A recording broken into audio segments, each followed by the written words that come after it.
Hello and welcome. Welcome to the third is the charm always, right? The third of my 3 Sages tea parties, and this will be the last one I do this year. And I may carry on doing them next year because I've enjoyed them, and it sounds like maybe some of you have as well. Let's just gather ourselves for a moment and just drop into the field of contemplation together. This is about contemplation, and I'm going to drink some tea in a minute and then just share some spontaneous things that come up and things that are running through me at the moment as we enter into the holiday season. And yeah, perfect time for contemplation, actually. So one of the things that's nice to tune into when you're beginning to enter a space of contemplation is you can look at it as there's 2 axes, right? There's the vertical axis, and this is the axis of seeking, of ascending, transcending. It's the path of awakening. It's the path of upwards, you know? Or it might even be, if you're doing it differently, the path of downwards, the path of the higher energies coming down and in. That's the vertical path, awakening, liberation. And many of us know that path, and we're on those paths. The balance, the counterforce to that is the horizontal. And contemplation is much more about the horizontal. Things like meditation and yoga and techniques that are clearly designed to create uplift or detachment in order that you can experience more, like meditation. Those are vertical, even though they might be quite subtle. Those are vertical areas. Contemplation is all sideways, and it brings this balance because it's not about ascension and it's not about awakening per se. It's very, very connected to that. It's really about cosmic exploration, and that's very different, but it's also woven in to the pathway of awakening. So it's not about rushing to the summit or pushing really hard to get to the top of the mountain. It's about actually taking a really slow, leisurely, meandering path, like almost forgetting all about the summit and just expanding horizontally to explore the cosmos, the inner cosmos. And that's what contemplation's for. That's what it's all about. It doesn't have this agenda of getting somewhere. So just tune into that a little bit in your body and feel how that feels when you surrender into a contemplative space where you're not trying to get somewhere. All your only agenda is exploration. You might discover something, inside yourself. Something might be revealed, but it might not be. That's not the real kind of purpose. The purpose is just to drift and saunter along the mountain paths, enjoying the view, maybe drinking some tea, maybe stop and talk to a stranger, or, watch a rabbit or a falcon, and just enjoy the path and the spontaneity of the path, but slowing everything down. And when we embrace this horizontal path, it really brings a well-needed counterbalance to the vertical path of awakening. And you need them both. But generally, we are overcompensated in a way in the vertical. We've inherited that from many of the Eastern traditions. And in the horizontal path of contemplation, feel this inside your body. It's more about creativity, and it's more about play, and it's more about adventure. It's even a little bit of mischief, right? And these are aspects that we can weave into those other ascending paths. And they're much needed. It's so needed to feel that. So feel the refreshing energy of just expanding sideways, and just let your awareness and your breath and your body drop into the timelessness where you let go of thinking about arriving somewhere. You even let go of thinking about the flow of time itself, or the planet and where the planet's going, and all those worries that are very justified. In contemplation, we kind of put them to the side because they're part of the vertical, and we just go, well, I'm here to learn, I'm here to explore, I'm here to drink tea, I'm here to be with people, I'm here to meet people, I'm here, for life. So just allow some of that to saturate your body. And as you weave this contemplative pathway, journey, spaciousness more deeply into your everyday life, every day, it will bring a balance to many, many things. And your body will find a rhythm that is really pure, that is really natural. You'll find so many things will be revealed to you from inside you. You don't even need to close your eyes. You don't even need to meditate. You can, if that's part of your vertical axis, but you don't need to.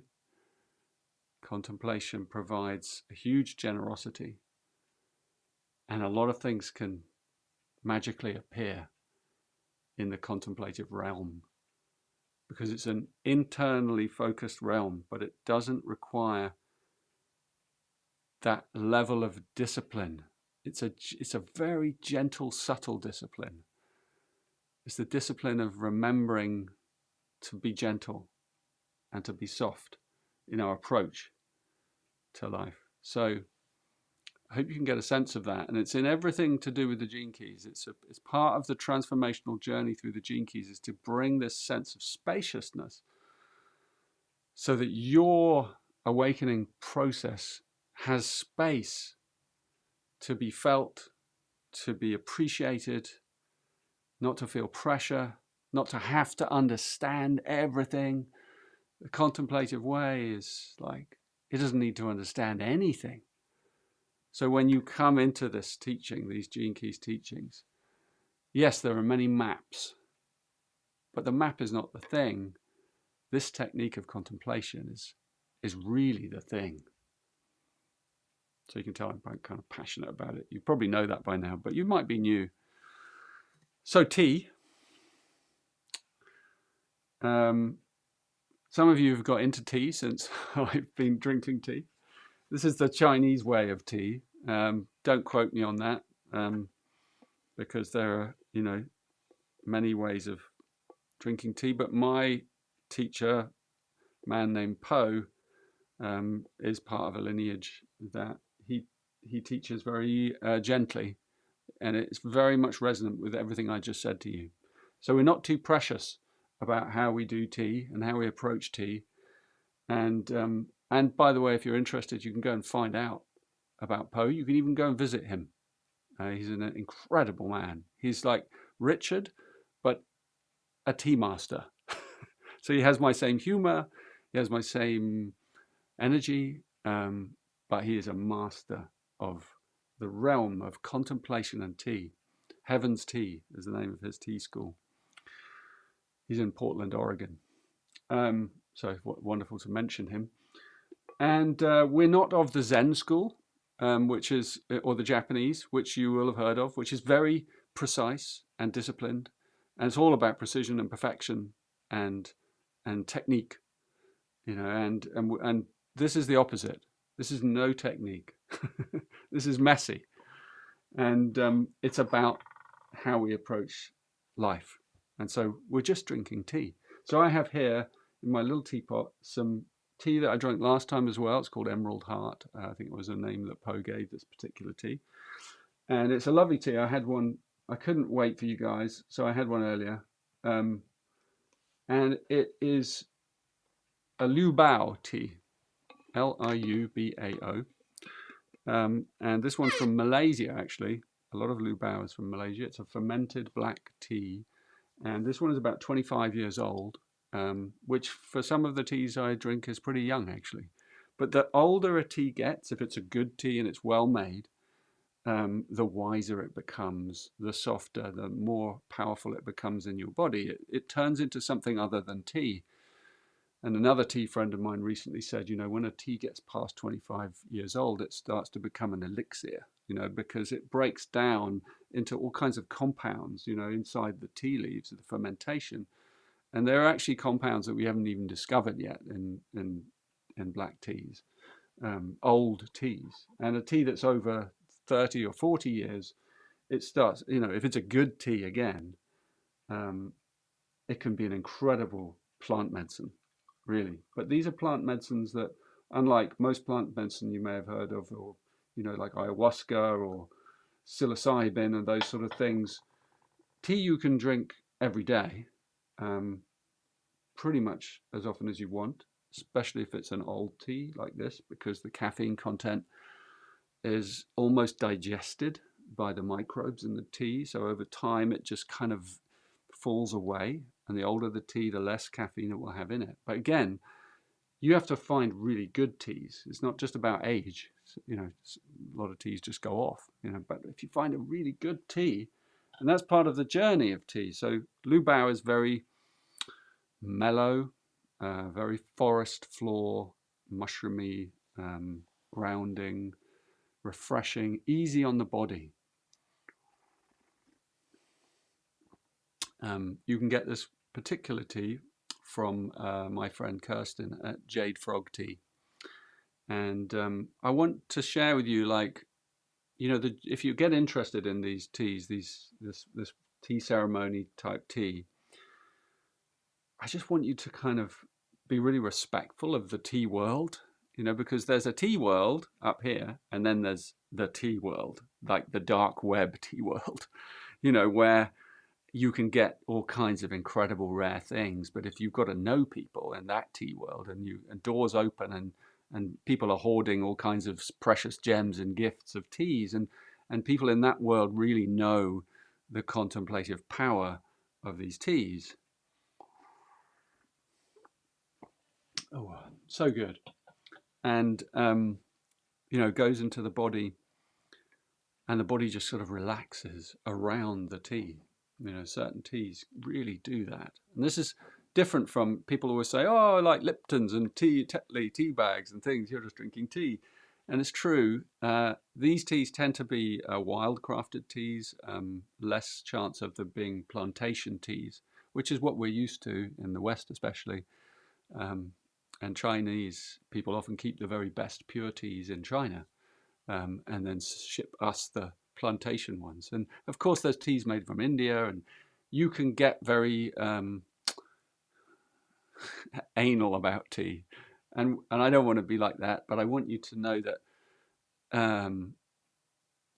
there are special teas that you'll find them, like this one, Emerald Heart, and there's not an unlimited amount of it in the world. So buy some, by all means, and try it, but drink it sparingly, and love it, and learn from it, and listen to it, and see how it works in your body, because every tea is different for each person, and that's part of the beauty of contemplating with tea. And I don't give this as much thought as I'm describing now a lot of the time.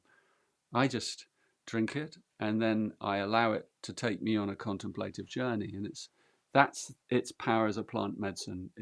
It perfectly suits the art of contemplation. And one other thing I'd say, if you're interested and you want to start exploring tea, that you begin with a solo practice. So you get yourself one of these little lovely teapots. These are made from Xisha clay. They're kind of expensive because they're made from the same clay where a lot of the tea actually comes from. So the clay from the soil from Hunan in China, from this particular clay, which you can find them, but there are a lot of fakes out there, so you kind of have to be a bit careful. It's lovely to have a teapot that's made from the same clay that the tea grows in, right? The Chinese think about these things, And so there's a harmonization there, and the chi in the tea feels nurtured and cared for, like its mother is around it. And that's the approach. And so I would get yourself a little nice teapot. Doesn't have to be one of these. It can be any nice one that you like. And then a teacup, 2 teacups actually. It's lovely to have 2 cups, because if you're even though you're going to only do a solo practice to begin with, you never know. If you're out in the park or something, I drink out in the parks, or I'm in the woods, or sometimes by a river, you never know who'll show up. And they look at you and they see this thing and they're like, oh, that's interesting.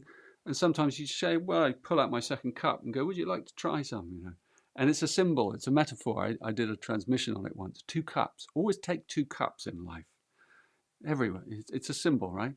Always be open to the stranger who might step into your contemplation. They walk into your contemplation. Beautiful thing.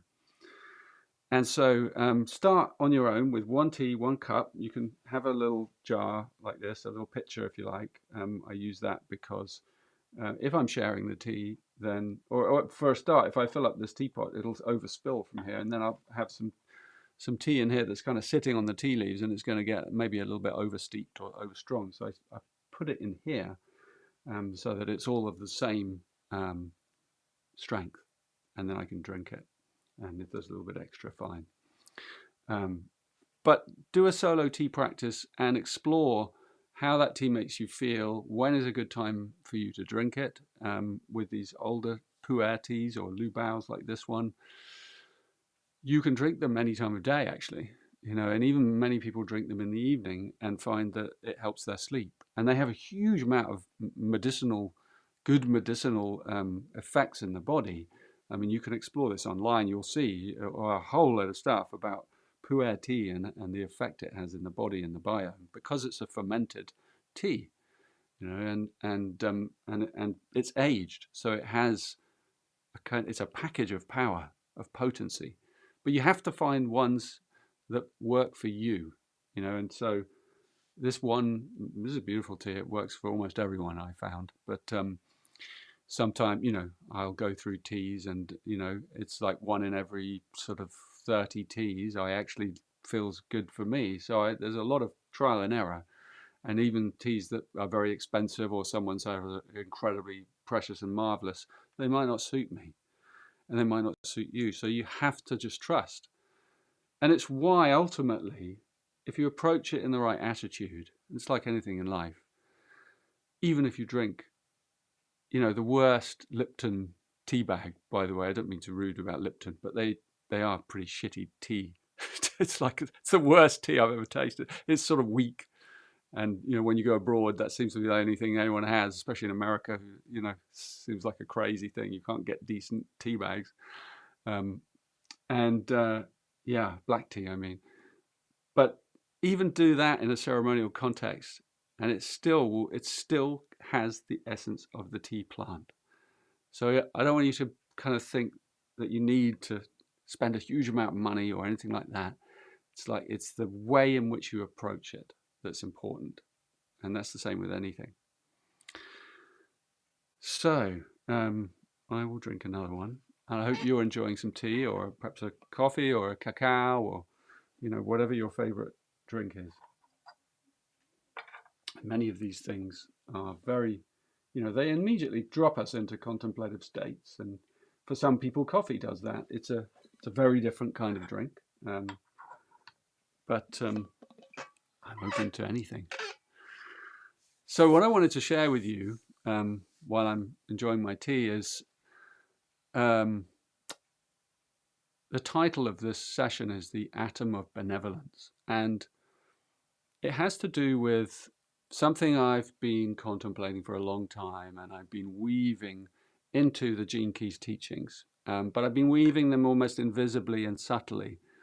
And unless you've done things like the 7 Sacred Seals, which is a mystic transmission of the Gene Keys, you may not have come across these. But they're called the 7 Subtle Bodies, and it's a framework, it's a cosmology that sits behind these teachings and other teachings. They're not mine, but it's a useful framework, I find. And I'm going to be weaving it into the coming retreats next year in a very playful and simple way that I think is going to be quite magical. And it starts with these sort of these huge subtle bodies. I did this very morning, coming out of my dark contemplation outside. I did a short transmission on Instagram, which you can go and find. Me in my big Russian hat, and it was about this very subject, like the subtle layers of the cosmos, and there are finer and finer layers of bodies. So there's like the monadic body, for example, the monad, which is like the body of being, of pure being. And then it comes down to the atmic body and the Buddhic body, and that this is the body of bliss and these heightened states of consciousness, and then the causal body. And then we come into like the mental body, which is our mind and thinking, and then the astral body, which is emotions and feeling, and then the physical body, our physicality. But they're all layered. It's a useful way of describing a multi-dimensional human, because we're made up of different dimensions and planes, but they all are suffused within each other. So they're radiant. So the physical body might be in the core, but then as you go out into wider and wider frequencies and higher frequencies, there are kind of your consciousness is expanding to become huge eventually, and then to become just pure being, which is some of the higher states. And so what's interesting is through that model, when you get to a certain layer beyond, you could say, let's say the causal body, which is the body, that transcends death, right? So it's almost like that's where the atom of benevolence lives. It's like a part of us that survives death, but you don't have to say that literally. It could be a stream, like the Buddha's teachings. This is like a stream that survives death. Or if you came from another tradition, you might say it's an atom that passes, that can never be broken down, because it's a pixel of the infinite, if you like. And it's like a pixel of the divine, and it carries your quintessence, your soul quality, as it moves through time and space, the wanderer spirits that we are. And so what I love about all these cosmologies is that it takes us to these realizations where you start to realize that the universe is truly benevolent. And look, when you look out in the world and you're looking through the physical body, which is just dealing with the physical every day. So you're there, and then you're dealing with the astral body, which is the emotional field of humanity, and you and your parents and your siblings and your family and your loved ones and all of that, and those who annoy the hell out of you. That's your emotional body every day on a daily basis. And the emotional body of the planet and everything that's going on out there, and the worry and the fear that everyone has, that's all part of the emotional body, and the hopes and the dreams. And then there's the mental body, there's the mind stuff of the universe, and all the opinions and layers of thinking. That's all part of that subtle body as well. And they're all interconnected. So the mind affects the emotions, and the emotions affect the physical body. And so it's like a woven tapestry. But then as you come beyond those into the higher subtler bodies, you kind of see differently, because you realize that what we're seeing out there when we look at the world and we worry about the world and the planet and everything, is like you're seeing through the lower trinity of those bodies. So you're seeing through a certain series of dimensions or lenses, and you're seeing in a kind of limited way. So when you go up a ratchet and you expand your consciousness, which is what the Gene Keys are all about, you transmute the shadows and you experience their gifts emerging through them, up through them, or out through them. Up is sometimes not the best word. Forgotten about my tea here. It's probably a little bit overcooked. I get carried away, you see. I'm normally just drinking on my own, and I'm just really paying good attention. I'm just being a really bad monk.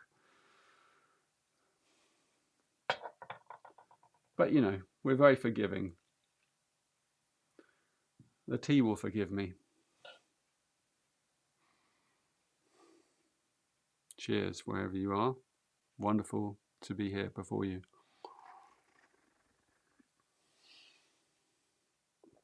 The Chinese are real gulpers. And we tend to sit rather sort of politely. But I've seen in China that people just, they try to just chuck it back, which I understand. It's really good. So good. Anyway, where was I? The atom of benevolence. So we realize that the universe has benevolence, you know, and when your consciousness remembers that, when you live from that frequency, it becomes much harder to get so hooked into the world's views, you know, the worries of the world and the worry about the future and what's going on, because you realize that there's a benevolent template underneath everything and that things are unraveling according to that. But this isn't an intellectual thing. You know, those higher bodies are they're beyond the mind. You have to dive into this field of revelation. So you need a contemplative teaching to allow that revelation to come down into your body so that you experience it. And then you're like, it's actually really safe here. Even when things are not safe on the outside, underneath that is a deep sense of safety about being in the body and being in the world, and even a comfort. You know, there's a comfort, like this tea brings a comfort, like that teapot that's made from that mother clay. Like there's a comfort in the higher centers, the higher capacities. And so we don't like strive for them. We let them come down into us. We imbibe them. We drink them. So we have to slow down. We have to be in a contemplative frame of mind. We have to pause. We have to do all those things. We have to weave that as a rhythm into our everyday life. And that's everything that I am doing here with the Gene Keys. The Gene Keys is about helping you weave this contemplative, you know, horizontal, vertical balance into your everyday life. So you don't have to go and you can go and have a high. You can go on a silent retreat for a week. You can go and take ayahuasca. You can go and swim in ice cold water. You can do any of those things that blast you into an extreme state. But you can't live every day like that, you know? And this is about everyday living. Gene Keys is about everyday living. That's why we create these crazy online retreats. And everyone's like, what the hell is an online retreat? Most of the online retreat is actually nothing, you know? It's you pausing. It's you contemplating, you know? And you're even contemplating when you're not contemplating. You're going about your life. And then every now and again, suddenly you drop into it's time for a contemplation. It's time, you know, I need to, you know, you get reminded, you know, the retreats are long. They're over months because they remind us in a rhythm. I mean, otherwise it's quite challenging. We're not very disciplined creatures, most of us. How are you going to get this into your everyday life? You just won't do it otherwise. So when you commit to one of these, you know, programs or processes, and it doesn't have to be one of the retreats, but it's a good way. You know, it can be just working with the Gene Keys. It could be just contemplating the book. Many of you have just bought the book, and that's all you've ever done, and that's wonderful. That's a great way in. I would always invite you to come deeper and weave it into the very fabric of your life, you know, and get the deeper layers and the higher layers that come from being part of a communal field, but whatever works for us, you know. And yeah, I'll pause there, have another cup of tea. What else do I want to say to you? there's an amazing gift for you. If you haven't received it already, it's sitting on the homepage of the Gene Keys website. And it's a gift. It's called the 12 Wild and Holy Nights. And Elijah, who I work with as CEO of Gene Keys, and my team, our amazing team, have created this beautiful, exquisite gift. And it's a gift of contemplation. It's free. And it's like a mini series of contemplations over the sacred nights from December 24th to January 5th. And traditionally, like, so in the Christian calendar, that's been a very sacred time, the 12 holy nights they're called, and the 12th night that leads to the Feast of Epiphany, right? But it's much older than that. As is often the way with Christianity, if you dig underneath, there's a pagan, hidden world underneath of sort of, and there were they were called the wild nights, the nights of Yule. They were wild. And so I've regained some of this wildness, but I've also brought in, the sacredness of, this time. And so we've given you some little practices that you can do over those nights, and you can look at it, and you can already begin to look at it and go, wow, this is really beautiful. And you can click on things and see the meditations open. And each night has a different name, and there's an introduction from me, so I won't spoil it for you. And it's got exquisite music done by Ambrosia. He's my son, actually. Really beautiful. And by the way, I'm going to give him a little pitch here because, and if you click on there, you'll see you can follow Ambrosia Melodics. And if you've got kids or teenagers, or you'll like his music because it's kind of wild and like it's not all like new age. It's kind of drum and bass and wild. So I'm pitching for him. You can follow him on Spotify. It's pretty popular. But what I want you to know is that over the Christmas period, it's a wonderful, even if you do 5 minutes a night before you fall asleep, of these little tiny meditations, or light a candle and just say the prayer, it's a powerful, powerful time, and it's a powerful practice. And if you are joining our retreats next year, it is the perfect runway into the launch of the retreat, because it ends on Epiphany on the January the 5th, which is the 13th night. So this is the most magical of them all, where you put all the 12 candles in a circle, and then you light the 13th candle in the middle, the master candle. You don't have to use all candles. You can do that in many ways. You can even do it inside yourself. And it's a map of the 12 months. So what you're doing is you're imprinting the year ahead, month by month, with your intention, with your pure intention, with an energy, with an essence. So it's a really beautiful thing to do. It's like you're imprinting your whole year to come. And it's going to be a powerful year, 2026. I've called it the year of the closing door, because there's an old energy that's closing, that's finishing. The old paradigm energy runs out of steam next year, at the end of next year. And so it might be a kind of wild year. There I go again. Usually you should pour a little bit quicker than I am.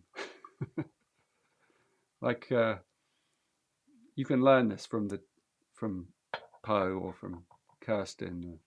If you visit their sites, they will give the advice of how long you should steep. And I'm being very, very raggedy. But anyway, I really hope you enjoy those teachings, and we will launch the beginning of our entire journey on January the 5th. Of like this huge, long, incredible journey across 2026 and even into 2027, of these 3 retreats that are woven together. But you can do 1 or 2, or you can do any. You don't have to do them all. You can do the first one, but I guarantee if you do the first one, you'll probably end up doing the others because of the magic. And we will be weaving through these retreats the Gene Keys teachings deep, deep, deep into our lives. And all your questions will be answered by these retreats.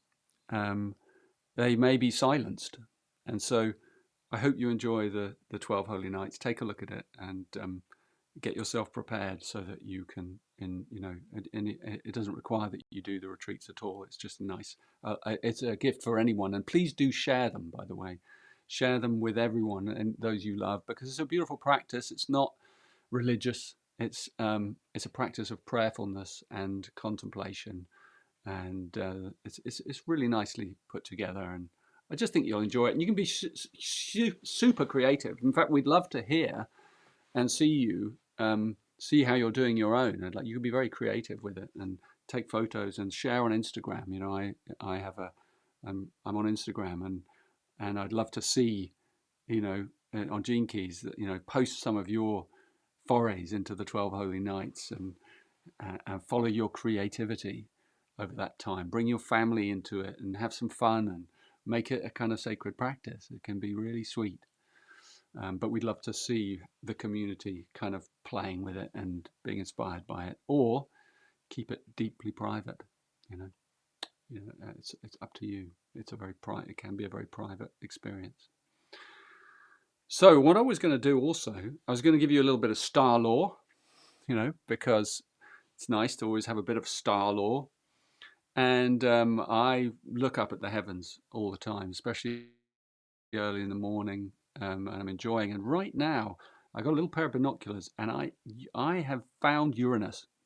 You know, it's like it's around the bull, you know, the Aldebaran and the bull. There's a Aldebaran is the star of the bull. It's called the bull's eye, and the bull has horns as well. And so you can find the stars that are in the horns, and then you'll find, you know, it's not that far from the Pleiades, and you will find Uranus traveling through there. And if it's a clear night and you've got binoculars, you can see it. In fact, you can see it with the naked eye, just if it's a very, very clear night where you live. So it's incredible to be able to see Uranus, you know, and just kind of pick up on its energy.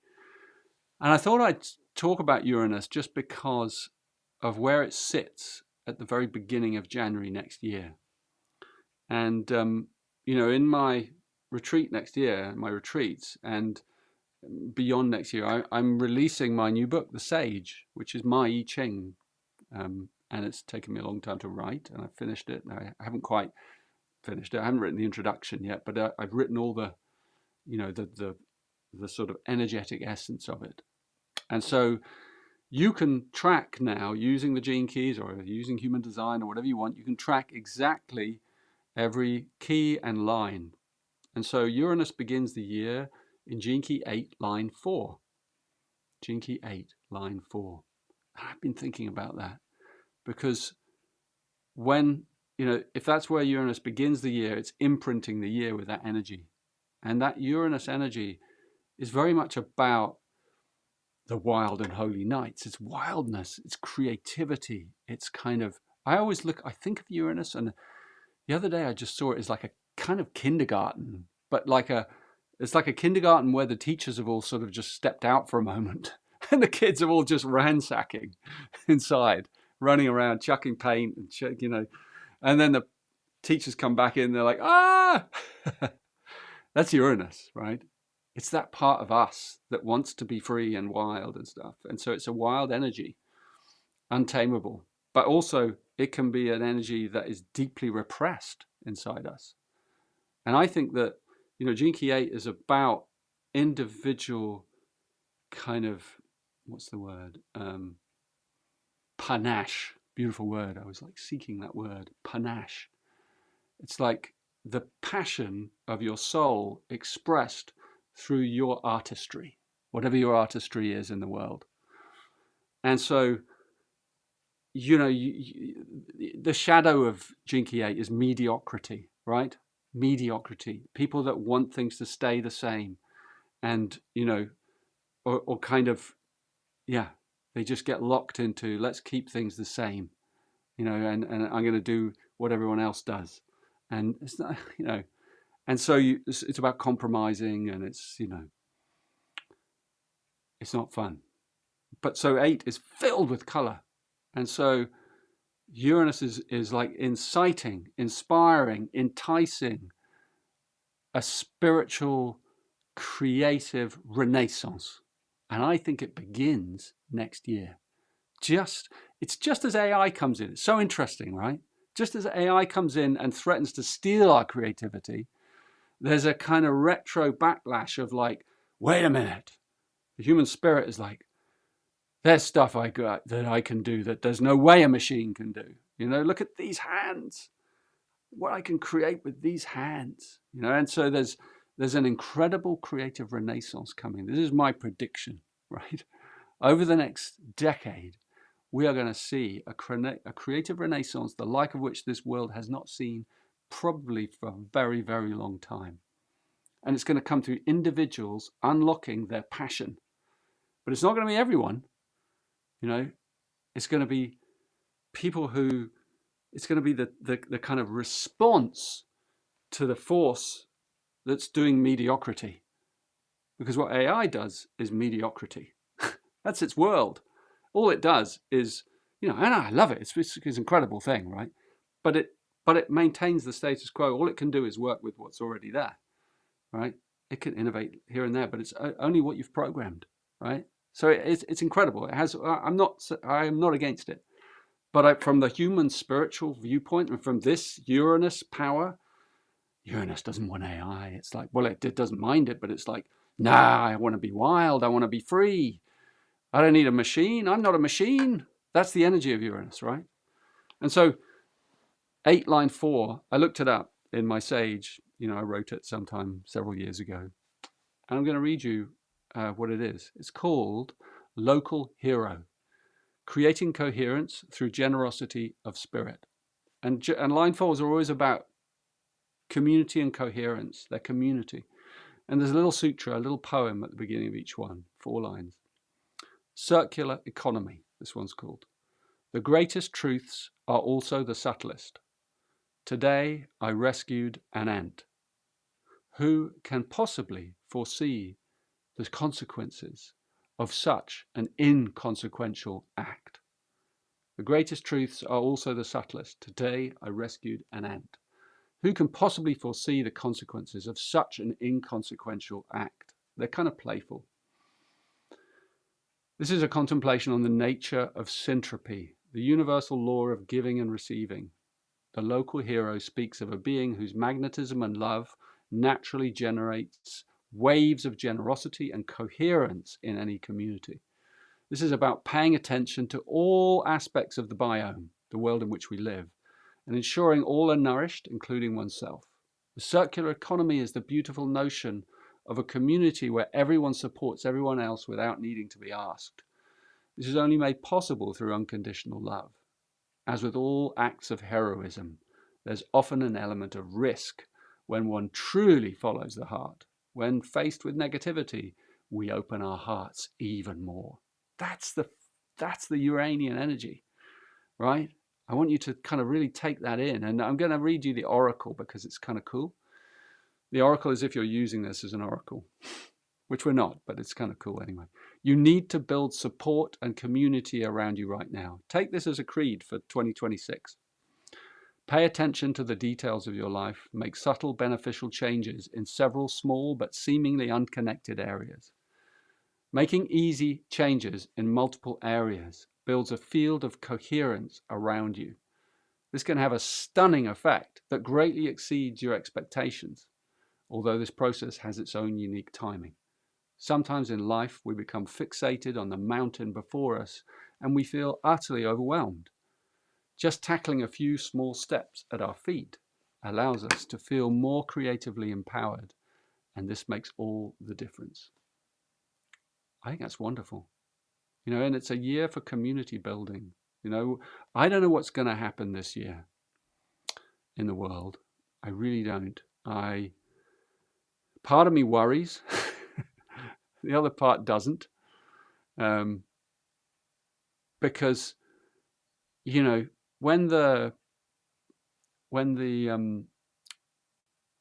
shadow, when the old paradigm suddenly runs out of energy, it realizes this is its last gasp. And its last gasp could be quite brutal. You know, it's like, I don't know what that could look like, but I want us not to be afraid of it. We shouldn't be afraid. We should be focused on our creativity, on our community, on our inner practice, on our contemplative practice, on our service, on building circular economies, you know, whatever that means for us. It means focusing locally. It means building this grid out of what you have in your life already, gratitude for what you already have, your friends, your people, your fractal, you know, and you know, really, yeah, bringing that contemplation deeper into your life. And so I think that's why energetically, intuitively, we at Gene Keys created this huge event over 2026, so that there is at least one oasis where people can dig into a rhythmic descent, you know, because it's going to be a descent of higher knowledge or higher wisdom into the body. It's going to be a very somatic experience, you know, in layers over time, over weeks and months, and even a year if you decide to do all of it. So I really invite you to take a look and to think about these things. And I've been teasing people a little bit that you'll get to 2027, you know, and you might, if you've done these retreats, you might look back and go, geez, that was the best decision I ever made, you know, because that was a heck of a year. I mean, imagine, we know what 2025 was like. Look at it. You know, we can sit at the end of this year and contemplate, look backwards. It's a good time to do that. Have some tea and just contemplate what's happened this year for you and for our planet. And look where it's heading. You know, feel where it's heading. And then what if it gets worse next year? I don't mean that to alarm anyone. But like, sometimes things get worse before they get better. You know, because they have to kind of hit the bottom. And definitely tomorrow, next year is a hitting the bottom year in some way. And while it's hitting the bottom, there are shoots springing up. This is that Uranian creative, passionate energy, and we have to find ours and ride it out into the world. Because, you know, in the Gene Keys, one of the unique things about the Gene Keys is it's one of the very few things out there that maps the highest states of consciousness individually, right? It maps heightened cities, we call them, heightened states of consciousness. So it describes what your life looks like with you at your zenith, you enlightened, you awake. It describes your awakened state. Those cities, you look at them. And knowing that, it's like that superpower, those superpowers you have, they will become action. They want to become action in the world of some form. Contemplation isn't just navel gazing. It starts there, but then it moves out into the world, into our life, because we are here to do things in some way. Even if our doing is simply being. For some of us, that's the case. It's just to be present in our life, to be 100% present, and that's enough. But for some of us, it's also activism, or it's, you know, creativity, or it's some incredible thing that rises up in us that, you know, and when we get, you know, if you're studying Gene Keys and you realize, you know, you get to the Pearl sequence, which is about prosperity, you know, you get to see and feel how you are designed to be networked into a wider consciousness field that really wants to support your prosperity, but through collaboration, not competition. And so that changes the way you look at life entirely. Yeah. And I know, you guys, like there's, yeah, so the other thing about the stars is, of course, you know, we've got this celestial object moving through it at the moment. And I see it like it's the 3-eye atlas, you know, this incredible ancient celestial object. Isn't that an incredible timing? It's like I like it. I look at it, and in my intuitive mind's eye, and I just see a big broom. It's like it's a big broom. It's just sweeping out the old, and then it's gone. You know, just a big sweeping out the old, and then it's gone, and we're ready for something new. Are you ready for something new? I'm ready for something new. So I'm done here. I think I'm going to have another cup of tea, and you can send in any questions you have, any comments, and our beloved Katrini is going to field them. She's sitting there in Russia, which I think in itself is a wild thing. She's a wild woman. So thank you, Katrini. And you're going to send me some questions, maybe through my WhatsApp. And I will do my best to answer them. And they can be about anything at all. Anything I've said, anything that's in your mind, anything at all. While I'm waiting, I'll have another tea, and maybe you can have one too.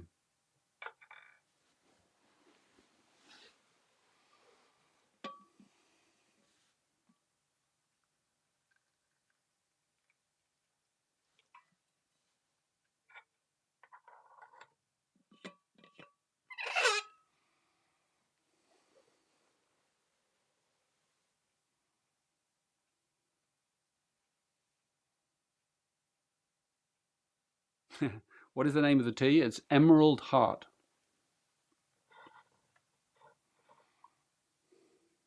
How do we raise our children this way? This is such a good question. I really appreciate that question as a father. You know, I watched my wife, who's I think a really good mother, and one of the things I learned from her is we call it conscious neglect. Sort of a joke, which is it's how to create a contemplative field without creating a contemplative field around your children, so that you know there's this deep love, but then there's also this, you're going to let them make their own mistakes. You're not going to over engineer some kind of training for them. You know, it's like, you know, think about that Gene Key 8, right? That's kind of like there's this wild creature in there. You know, there's this wild being, a genius actually. And how are you going to create the environment so that that genius can emerge in its own timing, in its own way? And the worst thing you can do is try and curb it, you know, try and like close it in. And so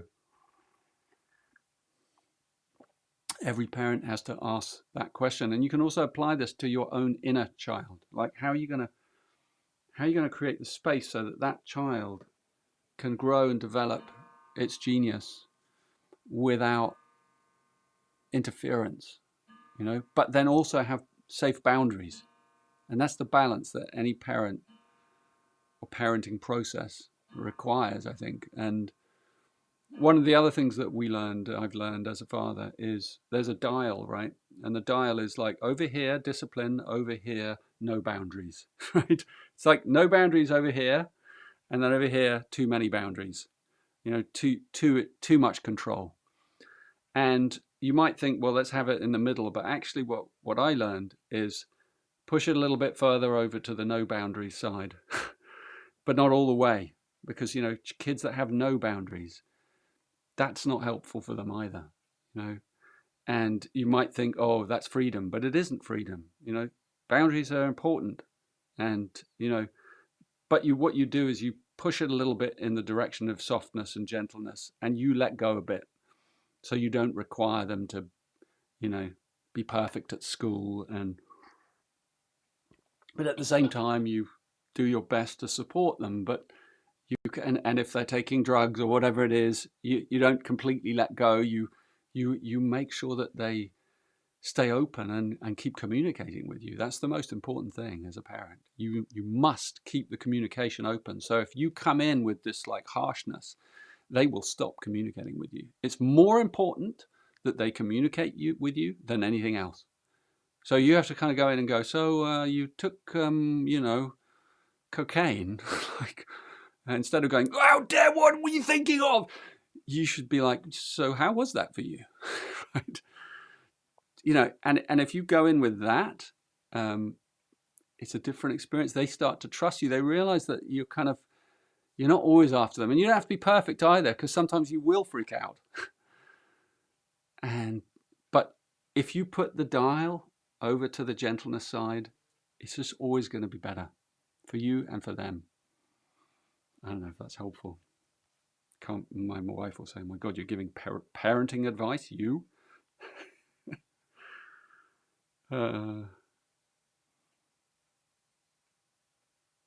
Yeah, local communities. Local communities. I think this is going to be.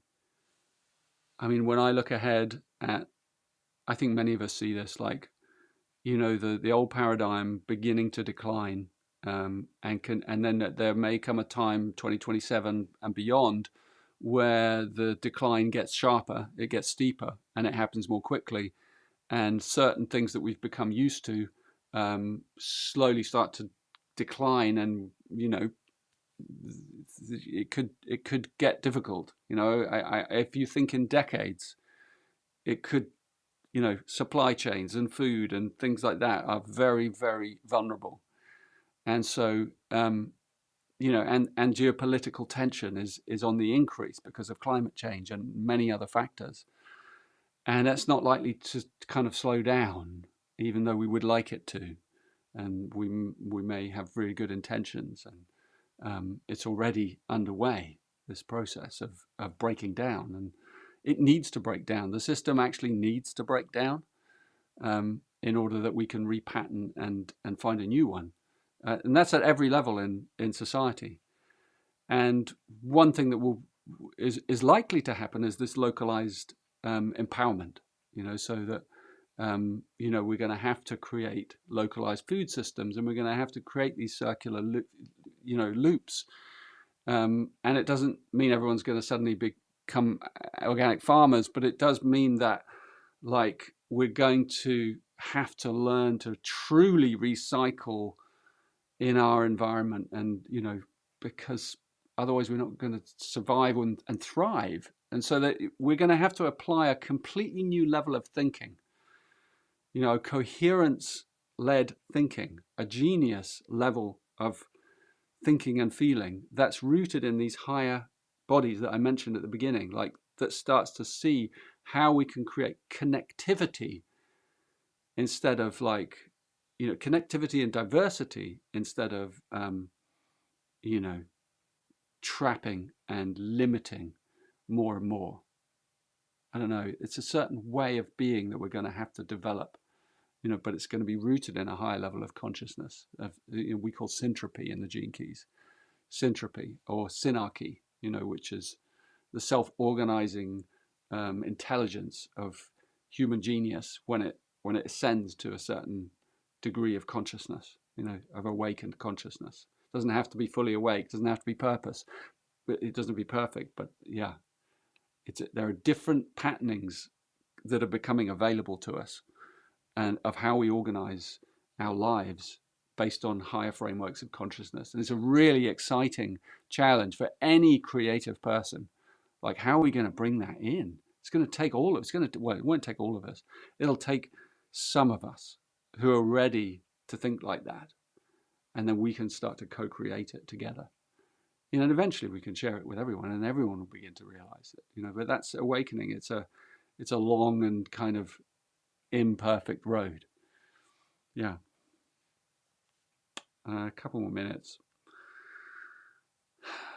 The new app. We have Gene Keys putting out this incredible new app. Yes, it's going to be part of the retreat, in the sense that if you're in the retreat, you will be one of the first adopters. So you will see, if you're in this retreat, you're going to get a lot. You are going to love it. You're going to get so many surprises. I'm bringing in, like, guests. I'm bringing in, like, every month there's going to be surprises. There's so many offerings running parallel through this retreat. There's all our guides, our Gene Keys guides, are offering, like, different services bolted onto the retreat.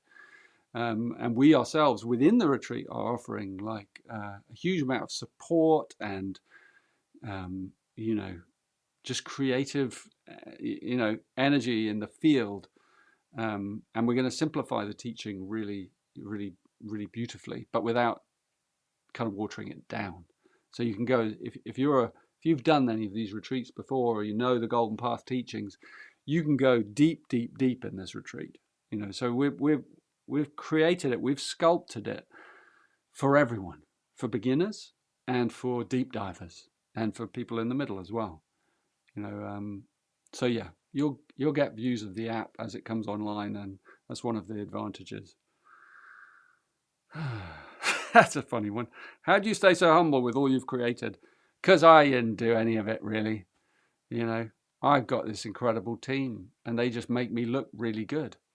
And that's it. I just show up and drink tea and have a few thoughts. But really, this is a group. This is a group transmission, and you're part of that. All of you. This is not just the Gene Keys, but this awakening that's beginning on our planet. We're all part of it. We all have genius hidden inside us. Your genius is not going to look like mine. Yours could be. You remember that little sutra? I rescued an ant today. That's a moment of genius. You might not think it is, but who can possibly foresee the consequences of such an inconsequential act? It's the butterfly effect, right? One tiny act of goodness. What ripples will that create? What miracle will come back to you in the next month because you rescued that ant, consciously? Isn't that a beautiful thing? And you start to do lots of these, that was the advice, do lots of small changes in different interconnected areas.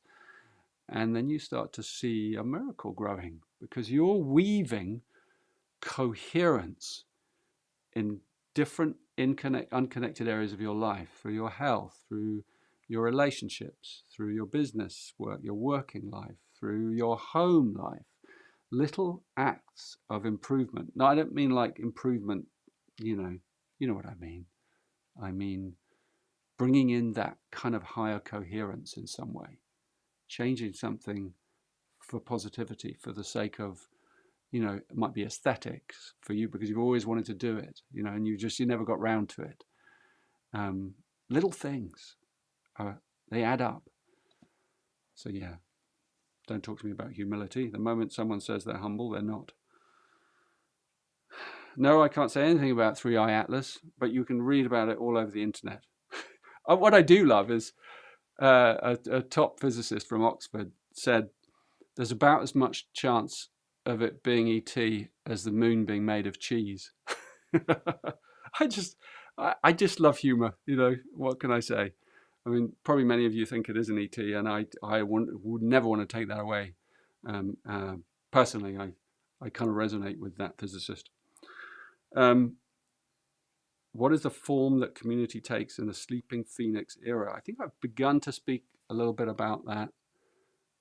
Community, it's interesting because the sleeping phoenix is the name of this transition, the name of the cross from human design, that gave that name. Ra Uru Hu, the founder of human design, gave that beautiful name for this transition. Like we're moving into the cycle of the sleeping phoenix, 2026, 2027 and beyond.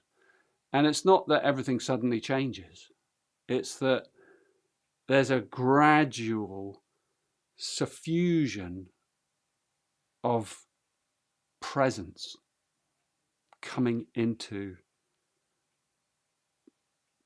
people who are tackling their own shadow patterns genuinely, and so there's a networked presence moving through humanity.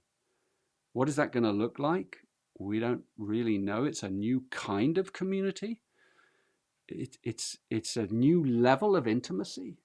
It's outside the body. It's intimacy of deep resonance in the field, in the cellular substructure of our being. And so it's like a crystalline networking of higher consciousness that starts to draw us into these patterns. And the beauty of it is that the more we follow our inner creativity, that passion, our individual uniqueness, the more we come into resonance with that field. So it might seem contradictory, like, well, if I follow my own individual selfish path, how am I going to come into resonance with this community? Because we have this idea of community where you have to surrender something to be part of it. It's not like that. That was the old sort of tribal version of community. That's fading in a way. Not that we'll lose that entirely, because there's beautiful warmth in that will always be there between human beings. You know, that kind of physical, hairy beings sort of snuggled up to each other, you know, in a cave. That tribal, ancient feeling, that doesn't go. That gets transcended, but included in the next level. But the higher level of community is like a networked community of, it's a communion. You know, it's a communion where we don't just community with humans. We actually begin to feel it everywhere. We begin to feel it with the ants. We begin to feel it with the leaves, with the tea, with the way we treat everything. We start to see the quintessence in everything. We start to experience this monadic plane, like where everything is a monad. Everything is its own individual atom of benevolence. And we start to harvest that field of benevolence, whose only purpose is to serve us. It's the mother.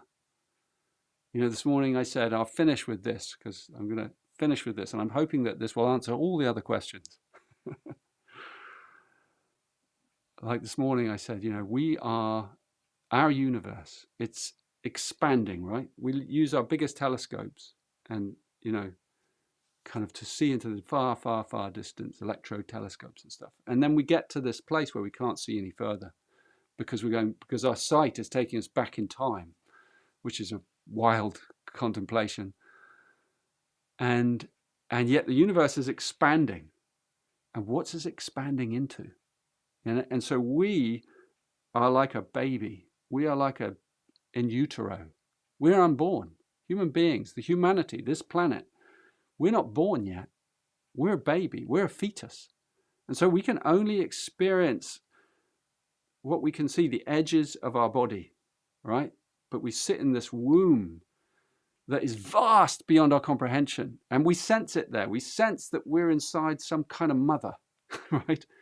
And that mother is benevolent. And she has her own life and her own, but you know, identity, but she is here 100% to serve us and love us. That's all. We are her first thought and care to bring us up. But we sense the mother, we sense that divine or that mystery, but we don't know what it is. But we can feel it. We can feel that we're held in it. And one day, we'll be born.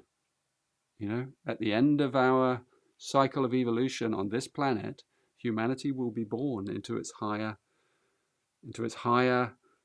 possibility, and we'll break out of this universe, and we will become part of the multiverse, right?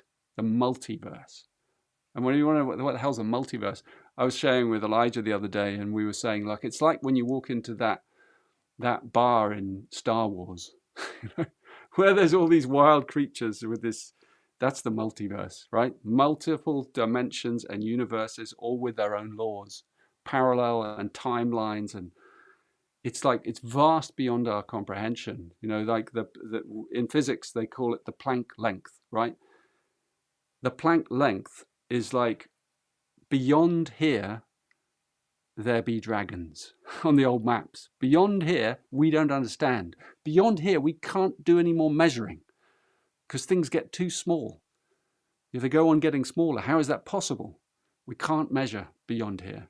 We can't, our mind, our logic, our maths cannot get beyond here.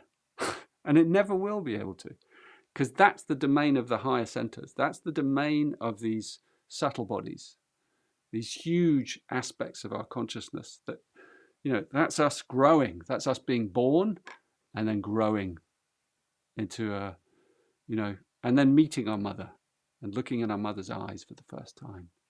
I wonder what that What on earth would that be like? Our whole universe suddenly being born and being able to see for the first time and realizing, wow, we were just in the womb.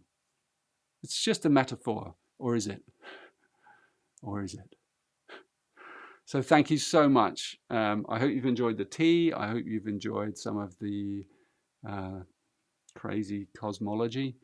And oh, one thing I wanted to say, right? This is a request.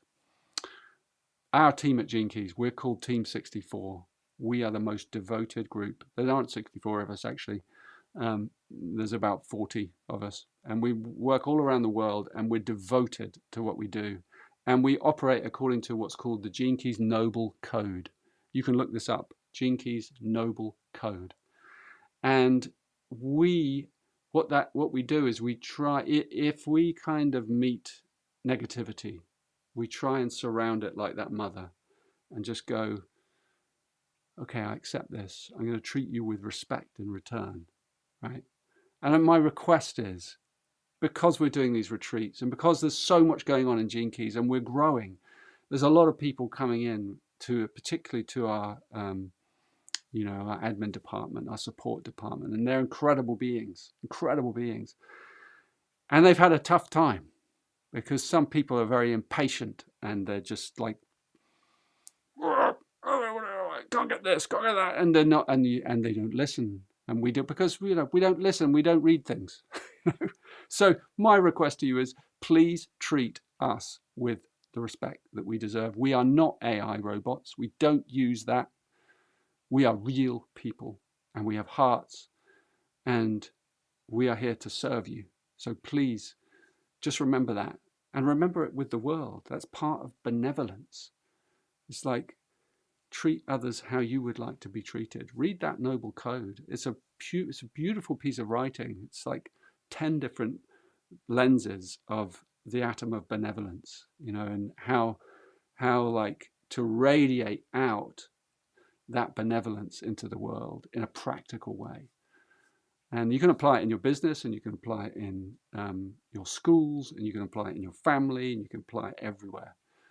But what it'll do is create coherence and harmony, and will reward you 1,000-fold.